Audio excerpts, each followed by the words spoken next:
Hi there guys, Animation College is resident Spiderman fan here, name's Mike.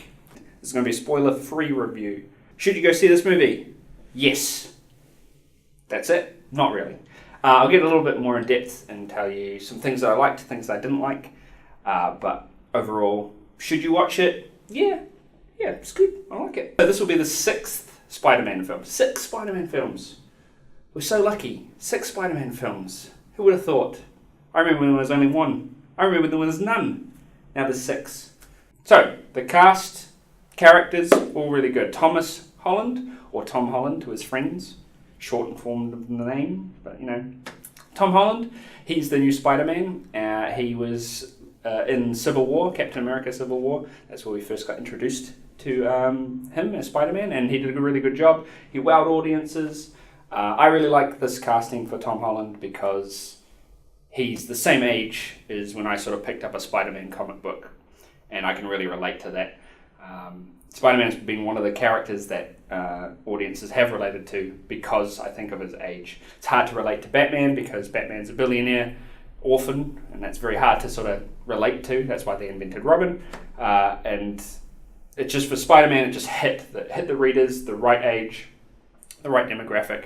And I think that's why he resonates with a lot of fans. I like how he's the young age and you can relate to him more. Now that I watched him when I was 30, I felt that I probably didn't relate to as many of the high school-y things that I did, that I would have probably picked up on, or probably young fans now watching would be like, oh, that's just me. That's exactly how I'm feeling.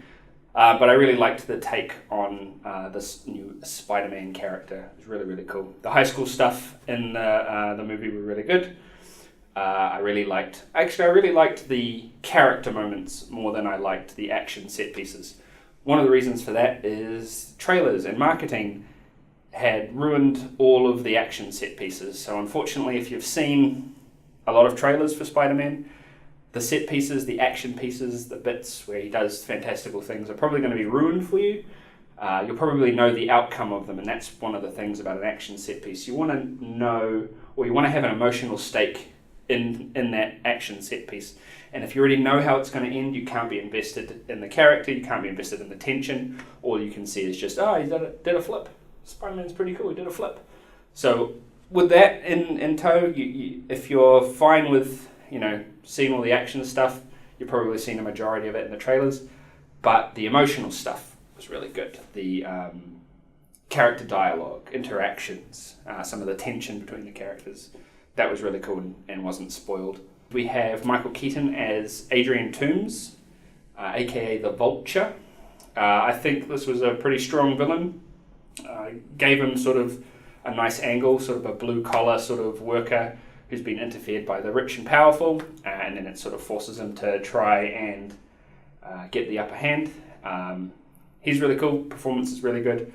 I won't go into spoilers or anything, but very, very cool a villain, and definitely high ranking of all the Marvel villains. Now he goes a little bit up there on the high ranks, which is good. We have Marissa Tomei, who's playing Aunt May. This Aunt May is a younger version of the comic counterpart. Now, that's not a bad thing, because comics aren't always right. Just because it's in a comic doesn't necessarily mean it's better than other interpretations. Comics can be wrong. They can be wrong. For example, the Ben Reilly clone saga. We don't want to remind people of that. You remember? Yeah, clone saga, Ben Reilly. Phew, that was pretty awful. The Wolverine's bone claws. Oh, that was horrible.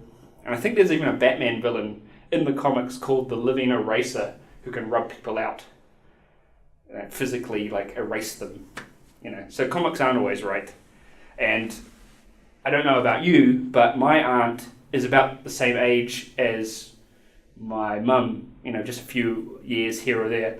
Aunt May in the comics is portrayed as an old sort of grandma type, which, doesn't really make sense. I don't know.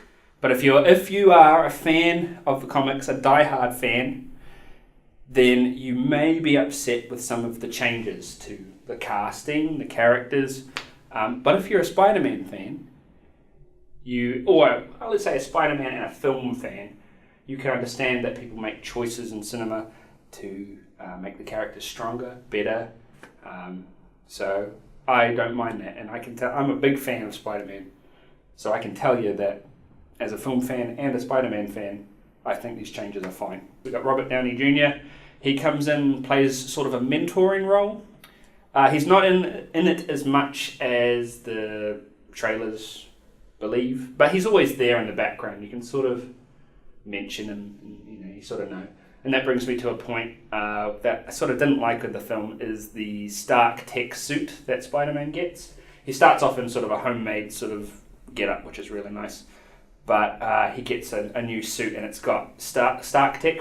When I say Stark tech, I mean, you put the eyes on and you've got a heads-up display with all these little intricate computery things. And that's not what makes Spider-Man cool for me. What makes Spider-Man cool was just a kid who designed his own suit, and he sort of tried to make a difference. So yeah, naturally, with the Stark suit, it feels like he is just like what was that, James Bond Jr. or Tony Stark Jr. or Iron Man Jr. It brings up a nice character moment in the third act when, he feels the Stark suit is good, and then something in the third act happens and he may be without it, and he has to deal with that himself, which I think is a great thing for a character to do. So characters, story. So the only thing, I didn't really like was the Stark tech suit, the tech suit, and how the action set pieces were sort of ruined by the trailers and the marketing. They can't just tease Spider-Man and not expect me to click. It's marketing these days. Should you go see Spider-Man Homecoming? Yes, I give it 2 thwips up. And the reason he does that is because he's got a device there, a button that he pushes, and it only goes off with the pressure of these 2 fingers. So it doesn't go off when he makes a fist or he grabs something. So that's the reason he does that. Info. 2 thumbs up, 2 webs up. Spider-Man Homecoming. Anyway, I've got to get out of here. Judy calls. Spider-Man!